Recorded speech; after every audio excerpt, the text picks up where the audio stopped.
New Zealand is paradise, but for many people trying to get here, it turns into a nightmare before they even pack a bag. Right now, desperate people are handing over thousands of dollars to fake agents who promise a quick, guaranteed visa only to vanish with the cash. I'm saying that don't let a thief steal your dream. The truth is, the front door to New Zealand is locked to scammers, but the legitimate pathways are wide open if you know exactly where to look. In this video, I am giving you the ultimate legal roadmap to 3 absolute easiest official pathways. Watch this to the very end, pick your path, and let's get you to New Zealand the right way. Let's be honest. When you think about moving abroad, your mind is probably spinning with questions. Do you come to visit, study, work, or is your ultimate goal to settle down and live here forever? For 90% of people, the ultimate dream is the last one, permanent residency. You want security, a great lifestyle, and a safe place to raise a family. Let's talk about the first major highway to moving here permanently, the student pathway. Think of this as the ultimate backdoor strategy. Why? Because it gives you time to build a life, make local connections, and qualify for high paying jobs before you ever apply for residency. Under official Immigration New Zealand rules, the most common route is the fee paying student visa, which lets you study full time for up to 4 years. Or you can use a pathway student visa to bundle up to 3 courses back to back. But how does sitting in a classroom lead to living in a paradise forever? Let's answer the top 5 questions you are probably asking right now. First one, what are the requirements? You need 3 main things. First, a confirmed offer of place from an approved New Zealand school. Second, the show money. For 2026, Immigration New Zealand requires you to prove you have your tuition fees paid. And the third one, plus New Zealand dollar 20,000 per year in a bank account to cover your living costs. Those are the main requirements you need to hit, and you can find all the other secondary details and step-by-step criteria directly on the official Immigration New Zealand website to go through when you are ready to apply. Secondly, can I bring my family? Yes, if you study at a higher level like Masters or PhD, you can often bring your partner on an open work visa and your kids can attend New Zealand schools just like local. Third one, can I work while I study? Absolutely. Earn while you learn. In fact, the rules just got even better. From 3rd November 2025, you can apply to be able to work 25 hours per week during term time. But what if you are already here and older visa with a 20-hour limit? The upgrade isn't automatic as it will not automatically apply to your current visa. You can apply for a variation of conditions to increase your hours. This costs 325 New Zealand dollars. And the best part, your visa allows you to work full-time during summer and other scheduled breaks. This is exactly how many students pay for their weekly groceries and rent. Fourth one, what happens when I graduate? This is the reward. Once you graduate, New Zealand grants you a post-study work visa. If you finish a bachelor's degree, master's or PhD, you get up to 3 years of open work rights for any employer. Starting in late 2026, New Zealand is launching a brand new short-term graduate work visa,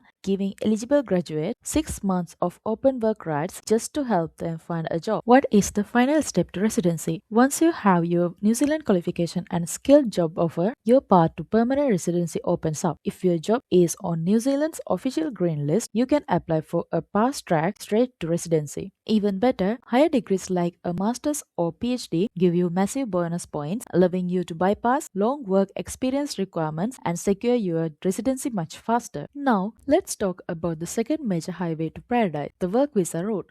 This is the best part if you already have professional experience, specific trade skills, or a university degree from your home country. New Zealand desperately needs global talent to fill shortages. Let's break down the burning questions everyone has about how these actually operate. The accredited employer work visa. You must have a genuine full-time job offer from a New Zealand employer who is officially accredited by the government. You must also show you have the right skills like at least 3 years of relevant work experience or a relevant qualification. How long can you stay? Here is a massive update for 2026. The maximum time you can stay depends on your job skill level. If you are in a higher skill role, you can generally stay for up to 5 years. If you are in a lower skill role, the limit is 3 years. After that, you cannot simply extend it forever. You must either transition to the residency visa or leave New Zealand for 12 consecutive months before you can apply again. The strict medium wage rule for the general accredited employer work visa has been removed. Employers now just have to pay you the fair market rate for your role. The accredited employer work visa itself is temporary. To stay forever, you use that visa as a bridge to our second option, the Green List Fast Track. This is a special VIP list of highly in-demand occupations that skips the usual long immigration line. Tier 1, straight to residency. You can apply to live in New Zealand permanently before you even arrive or as soon as you get your job offer. Tier 2, work to residence.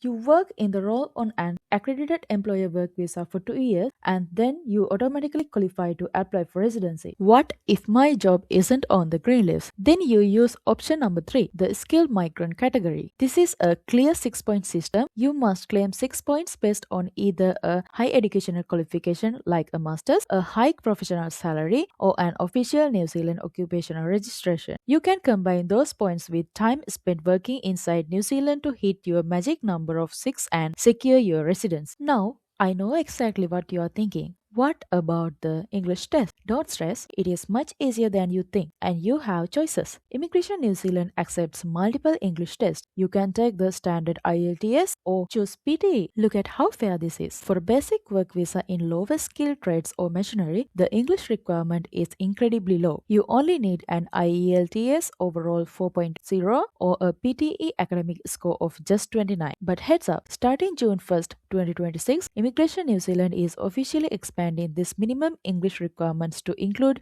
mid-level roles, skill level 3 as well. So always check your jobs classification early. Later on, when you are ready to apply for the permanent residency through the green list or the skilled migrant path, the bar goes up. You will need a professional score, which is an IELTS 6.5 or a PTE academic score of 58. Don't let fear hold you back. You can start with a low PTE score to get your initial work visa, arrive here, and practice your English daily while live in paradise before you ever have to take the higher residency test. Now, what if you don't want to commit to a multi-year degree and you don't have a high-skilled corporate job offer right now? Is the door completely shut for you? Absolutely not. Immigration New Zealand has some brilliant flexible entry paths that bypass the standard route. Let's look at 3 hidden gem visas. The working holiday visa. This is perfect for young travelers. If your country has an agreement with New Zealand and you are aged 18 to 30 or up to 34 for select countries like the UK and Canada, you can explore the country and